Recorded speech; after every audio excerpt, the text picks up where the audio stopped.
Hər birinizə salam dostlar. Başlıqdan da gördüyünüz kimi elə birbaşa videoya keçsəm, sizin də vaxtınızı almamış olaram.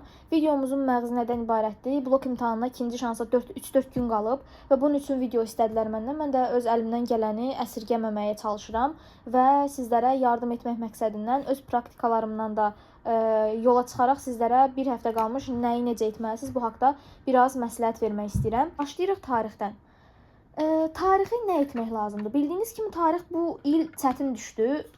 Mənim təxminimə əsasən 6-cı hissimə güvənərəkdən yola çıxıram ki, bu semestr nə əlaqə? Bu ikinci şans imtahanı, ikinci şansın sualları asandır. Asan olacaq. Yəni nəyə əsasən deyirəm bunu? Təcrübədirmi? Yox, təcrübə deyil. Sadəcə olaraq həm 6-cı hiss söhbət, həm də ki, keçən bizdə məsələn çətin düşmüşdü nisbətən tarix. Amma ikinci şansda çox asan düşdü, yəni su kimi düşmüşdü. Bu səbəbdən dolayı fikrimcə artıq 100% deməyim, amma belə 90% ehtimalla tarix asan olacaq. Sadəcə olaraq sizin birinci imtahanınız idi, blok imtahanı. O səbəbdən dolayı da sizə qəribə gəlirdi. Bildiyiniz şeyləri çoxunuz səhv elədiniz bəlkə də. Amma ki, ikinci şansa artıq praktika təcrübə etmiş sayədə gedirsiniz deyə o qədər də qorxmayın. Qorxmağa dəyməz. Uşaqlar, gəlin birinci başlayaq tarixdən. İkinci həm də üçüncü qruplara aiddir bu. Nə demək istəyirəm? Uşaqlar, tarixdən siz bilirsiniz ki, 100% düşmə ehtimalı olan dərslər var. Açırıq analiz evi. Bu arada yay qruplarına qeydiyyat başladı. İstəyən varsa, özünü təkmilləşdirmək istəyən varsa, yay qruplarımız fəaliyyət göstərəcək 3 ay müddətində. İstəyən qoşulsun, proqramı tam şəkildə bitirmək garantiyalı. Uşaqlar, siz 100% bilirsiniz ki, ibtidai icma quruluşundan imtahana 1000% bir sual var. 1000% deməyək, 100% bir sual var. Siz gedib ibtidai icma quruluşunu hazırda təkrar eləsəz, sizin tarixiniz 0 olsa belə, özünüzə güvəniniz olmasa belə, siz gedib bir sualı yazıb 5 balınızı ala bilərsiniz. Ciddi deyirəm yəni. Gedib 0 bal almaqdansa bir dənə bu mövzunu təkrarla, get 5 balını al. Deməli, uşaqlar, bura imtahana düşənləri yazdım. Hansılar imtahana düşmüşdü, nə düşmüşdü. Bunların hamısını yazdım bura. İndi bunlar üzərində bir aydınlatma yaşatmaq istəyirəm sizə, dinləyin. Ərəb dövləti. Ərəblərdən düşüb bura. Ərəblərlə Sasanilərin oxşar cəhəti. Mən təxminlərimə əsasən bu dəfə imtahana Xürrəmlər hərəkatını oxuyun. Mən sadəcə olaraq belə analizi deyim ki, hansıları oxuyun, hansıları oxumayın yox da daha çox vaxt ayırın. Xürrəmlərə vaxt ayırın. Sasanilərdən düşübdü, ərəblərə, sırf ərəblərin özünü oxuyun, sırf ərəblərin özündən imtahana düşə bilər. Çünki ərəblərlə Sasanilər birinci imtahanda vermişdi. Sırf oxuyursunuz ərəblərin özünü. Sonra oxuyursunuz Babək, yəni Xürrəmlər hərəkatı. Azərbaycan 19-cu əsr. Azərbaycan 19-cu əsrdən sual düşüb, amma Rus-Qacar müharibəsində məsələ sual düşməyib. Ehtimal eləyirəm ki, Rus-Qacar müharibəsində sual var. O hissəyə baxın. Sonra ABŞ, bu heç birinci Azərbaycan tarixinə baxaq.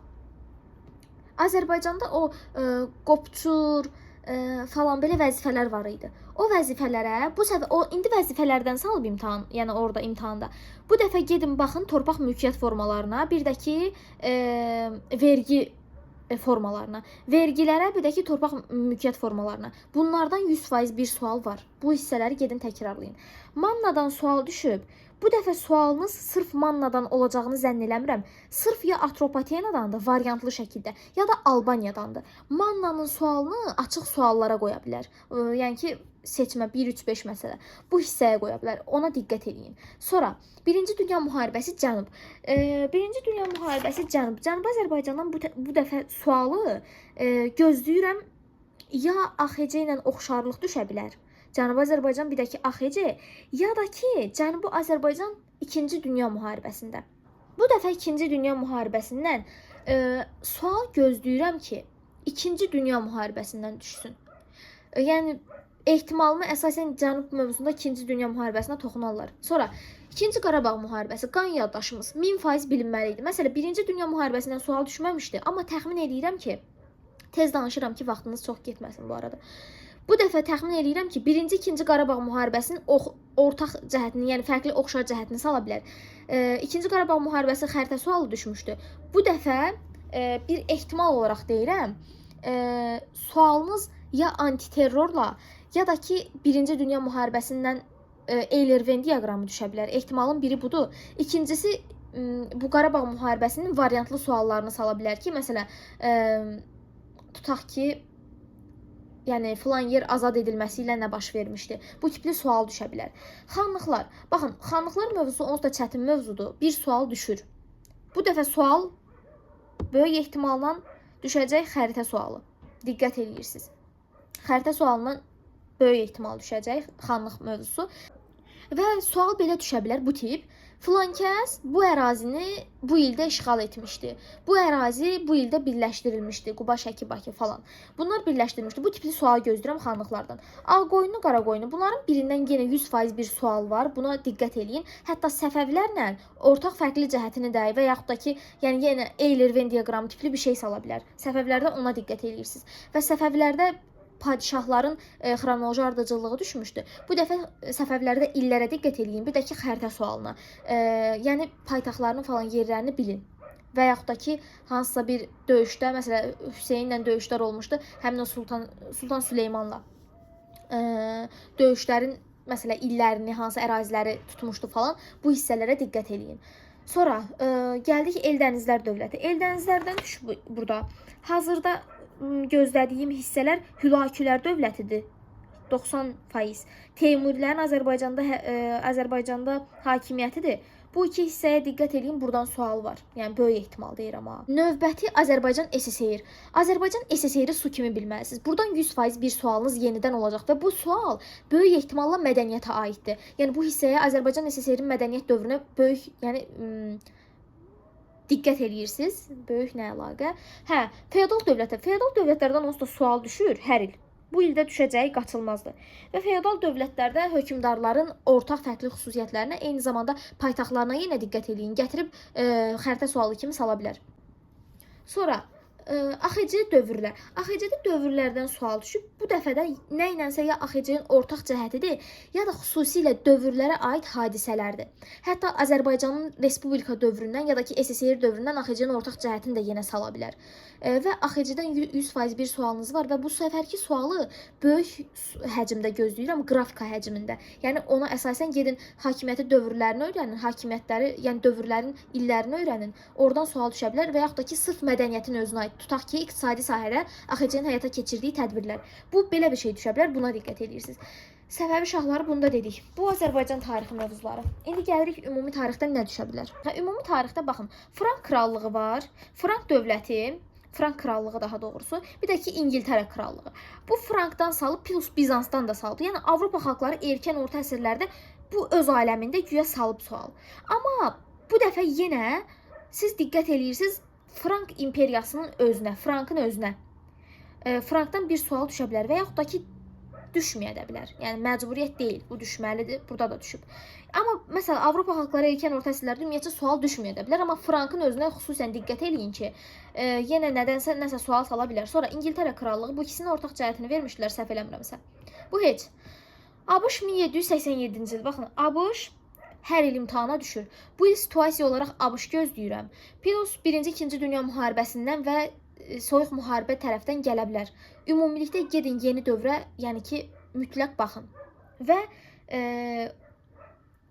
klassik orta əsrlərə də diqqət edin. Ağqızılgül müharibəsi, Janna d'Arc üsyanı, bunlardan o Attayler üsyanı, bu hissələrdən yenə də sual qaçınılmazdır. Yeni dövrü düzdür deyirəm oxuyun, amma bu hissələrə də diqqət eləsəniz, yəni yaxşı olar. Azərbaycan 3-cü qrup xüsusilə ümumi tarixdən işləsin yalnız, Azərbaycan tarixindən situasiya gözləməyin. Yəni Azərbaycan tarixinə 2-ci qruplar baxsın. 2-ci qruplara əlavə olaraq situasiya olaraq deyim nə düşə bilər? Təxminlərimə əsasən ya Qarabağ müharibəsi, 2-ci Qarabağ müharibəsindən gəlmə ehtimalı var. Plus antiterror əməliyyatına baxın. Çünki çox super situasiya salmaq olar oradan, antiterror əməliyyatından. Eyni zamanda baxırsınız xanlıqlar dövrünə. Xanlıqlar dövrü, Qarabağ müharibəsi, antiterror əməliyyatı, Səfəvilər. Bu 4 mövzu üzərində yaxşı çalışın. Situasiyanın buradan gələcəyini hiss eləyirəm. Yəni 2-ci qrup buna diqqət eləsin. Davam edirik. ABŞ bu dövrdə düşüb, yəni artıq Respublika dövründən falan. Siz baxırsınız nəyə? ABŞ-ın 1918-45-ci il dövrü. Buradan bir sual gözləyirəm. Ümumiyyətlə Versal Vaşinqtondan sonra yaranan dövlətlərdən bir sual var. Versal Vaşinqtona baxın, bir sual var. Birinci, İkinci Dünya müharibəsinin ortaq cəhət olaraq bir sual, yəni ki, Eyler-Venn diaqramı haqqında bir sual düşəcəyini təxmin edirəm. 100% Birinci, İkinci Dünya müharibəsindən sual var. Hətta situasiya olaraq da işlədilə bilər bu mövzular. Buna baxın. Ümumiyyətcə bu mövzular 100% düşən şeylərdir. Yəni bunu qaçırmaq olmaz. Birinci Göytürk dövlətindən düşüb, yəni Türk və Şərq xalqları erkən orta əsrlərdə. Bu hissədən gedirsiniz, çox da elə oxumayın. Əslində asandır. Sadəcə olaraq bu dəfə Xəzərlə Uyğurun ortaq cəhətini 90% ehtimalla Qaraxanlı və Qəznəlilər dövlətindən sala bilər sualı. O hissədə özünüzü möhkəmləndirin. Sonra soyuq müharibədən sual görmədim. O hissəyə baxın. Soyuq müharibə yenə də gözlənilən bir hadisədir, gözlənilən bir şeydir. Və Azərbaycan tarixində də demək yadımdan çıxdı. Bu dəfə İlham Əliyevin dövründən sual var. Yəni diqqətli olun. Əlavə olaraq Romadan sual düşüb, gedin 3-cü qruplar Yunanistana baxsın. İkinci qruplarda hansı düşübsə əksinə baxsın. Sual oradan çaşdırıcı olaraq gələ bilər.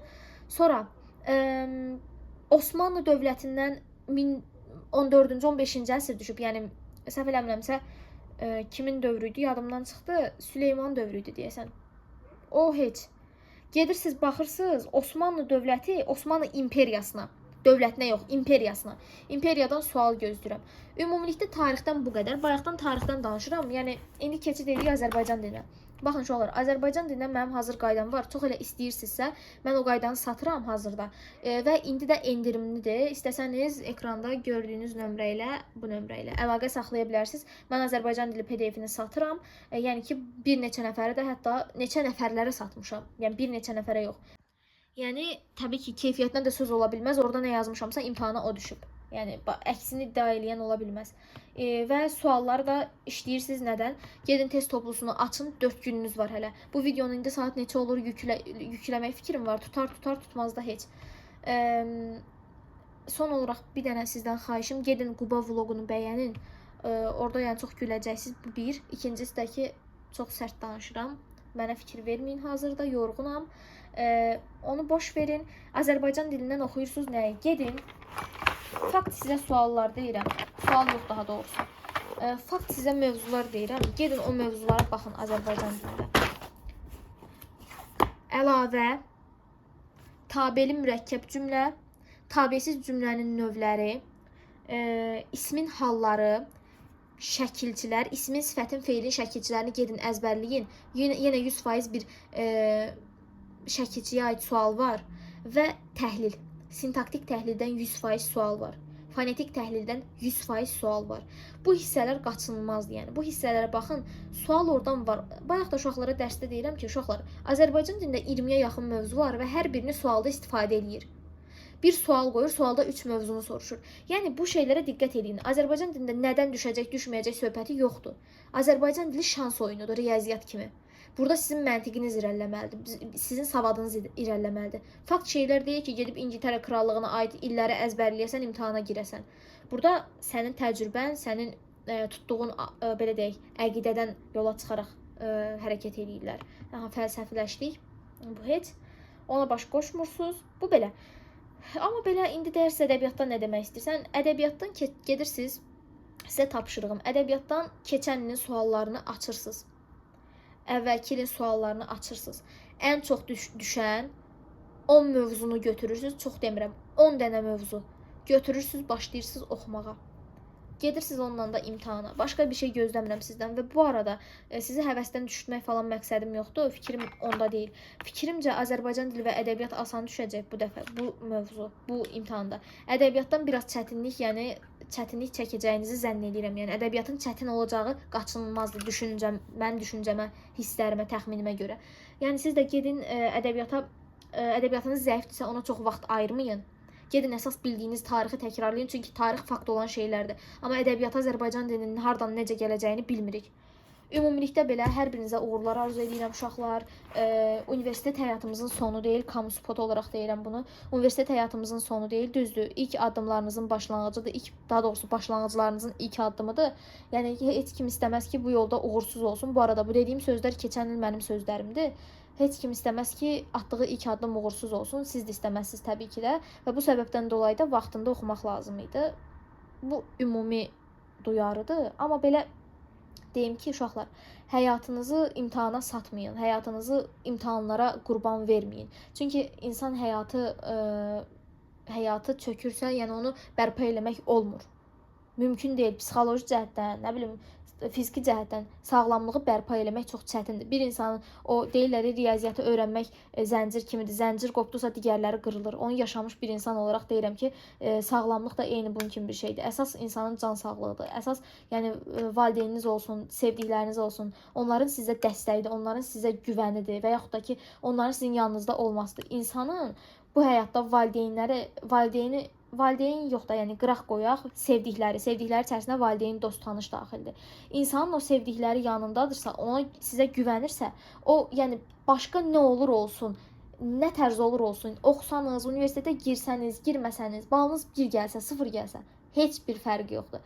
Onlar sizin yanınızdadır, onlar sizi sevir, dəstəkləyir. Əsas odur ki, bir insan öz tutduğu əqidəsindən, yolundan dönməsin.